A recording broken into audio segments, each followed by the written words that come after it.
Hello. हाँ mister बिचकुल्ला, ध्यान से सुनिए।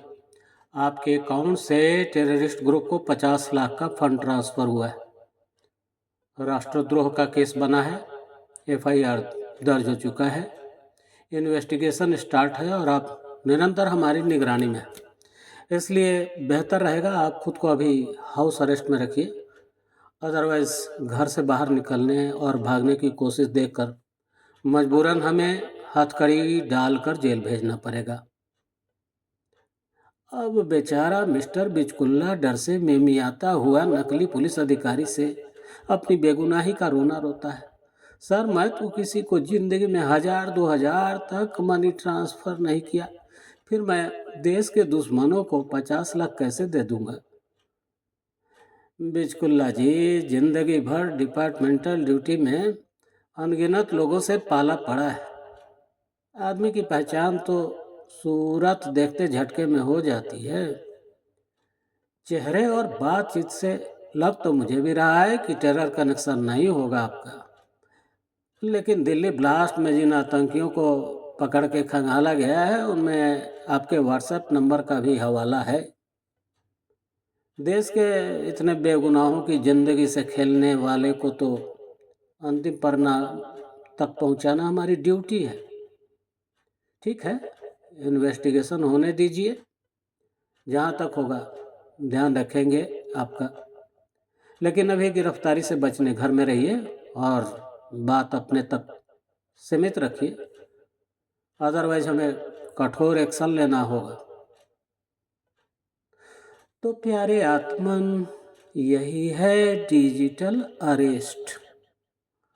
व्हाट्सएप से वीडियो कॉल आता है और ये धूर्त दरिंदे police, income tax, CBI, custom आदि विभागों के अधिकारी बनकर मासूम नागरिकों को पहले भरपूर मानसिक प्रताड़ना देते हैं, फिर डरा धमकाकर या विपत्ति से निकालने में सहयोग करने का विश्वास जीतकर रकम ऐंठ लेते हैं।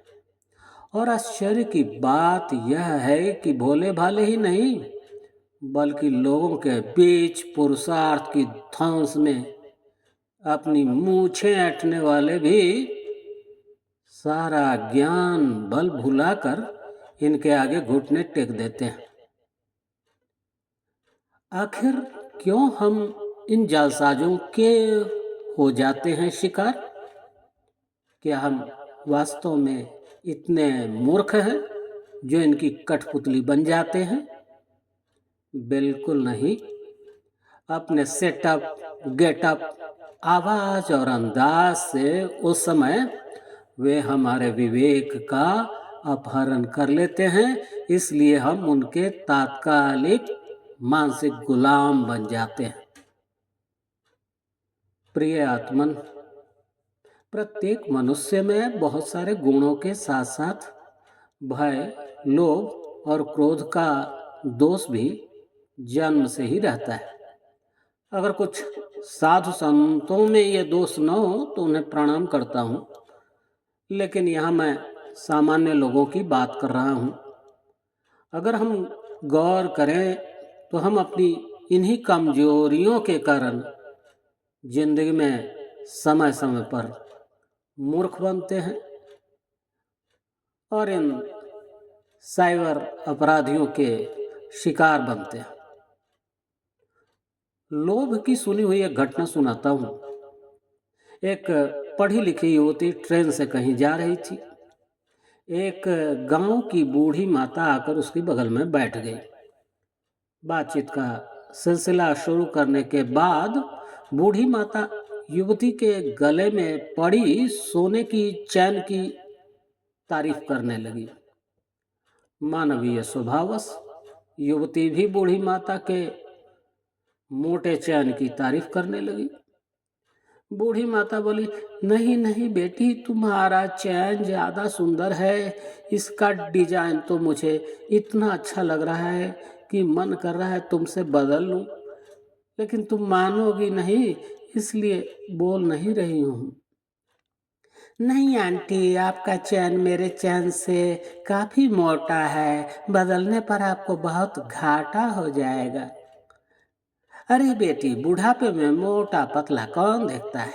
अगर तुम तैयार हो तो मैं तो बदल डालूं। ठीक है आंटी, आप ऐसा चाहती हैं तो मुझे कोई प्रॉब्लम नहीं है। और चैन की अदला बदली हो गई। मन में क्विंटल भर लड्डू फोड़ती युवती घर गई।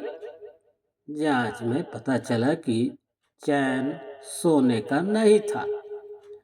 गांव की अनपढ़ या कम पढ़ी लिखी ने पूर्ण शिक्षित को चूना लगा दिया। कैसे लगा दिया? मासूम बनकर युवती के मन के लोभ को जगा दिया और लोभ ने युवती का विवेक मार डाला। हमारे लिए विचारणीय है कि बूढ़ी माता ने ठग लिया या युवती अपने लोभ से ठगी गई। अब आते हैं डिजिटल अरेस्ट पर। यहां हम फंसते हैं डर के कारण। पुलिस केस का सामना करने का डर, जेल जाने का डर, परिवार समाज में कलंकित होने का डर। क्रिमिनल का आकस्मिक पैदा किया गया यह डर हमारी सोचने समझने की सारी ताकत निचोड़ लेता है और अपने आप को बचाने के लिए हम उस कालनेमी के वशीभूत हो जाते हैं। कुछ लोग इस दशा को हिप्नोटिज्म कहते हैं, लेकिन यह हिप्नोटिज्म नहीं, सम्मोहन नहीं, शुद्ध मनोविज्ञान है और दुष्टतापूर्ण मनोविज्ञान है। हमारे मन मस्तिष्क में सामाजिक मान प्रतिष्ठा की हानि और झंझटों में फंसने का भय जगा देता है यह अपराधी। हम तुरंत मान लेते हैं सामने वाले की बात। आपके अकाउंट से टेरर फंडिंग हुई है। दूर दूर तक इस तरह की गतिविधि से हमारा संबंध नहीं है, लेकिन डर जाते हैं, मान लेते हैं कि ऐसा हो सकता है। आपके आधार कार्ड का गलत इस्तेमाल हुआ है, मान लेते हैं कि ऐसा हो सकता है। आपके पार्सल में ड्रग्स मिला है, मान लेते हैं कि ऐसा हो सकता है। इसी तरह के कुछ भी मामले साइबर कालनेमी बताता है और हम मान लेते हैं कि ऐसा हो सकता है। क्योंकि हम सच्चे हैं, इसलिए सामने वाला भी सच्चा लगता है। इतना सच्चा लगता है कि उससे कुछ भी झूठा इल्जाम सुनकर डर के मारे कांपने लगते हैं। क्यों कांपने लगते हैं? क्योंकि हम आत्मविश्वास खो बैठते हैं। सामने वाले के झांसे में लगता है कि कहीं सच में हमसे कोई चूक तो नहीं हो गई। और जो डर गया वह काल नेमी में फंस गया। अगर ईश्वर पर विश्वास है तो आत्मविश्वास हमेशा बनाए रखिए। जब कोई गलत काम नहीं किया तो कभी किसी से मत डरिए। काहे का डर?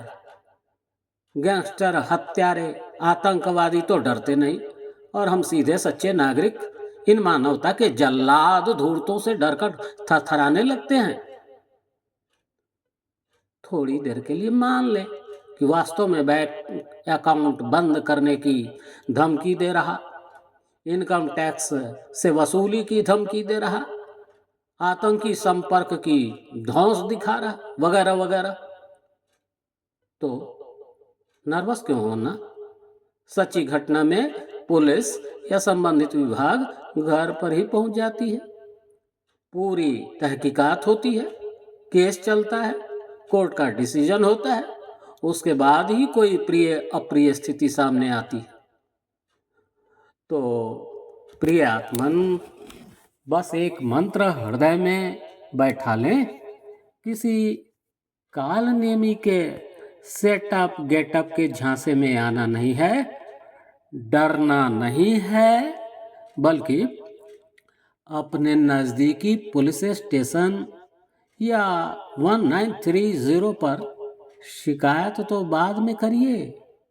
वीडियो कॉल करने वाले को जवाब में खूब मुस्कुरा कर कहिए, हाँ बेटा मैं घर में ही बैठा हूँ, इतने गंभीर इल्जाम मैं फोन पर डिस्कस नहीं करता, और काट दें फोन। फिर मिलेंगे किसी टॉपिक के साथ। हर हर महादेव।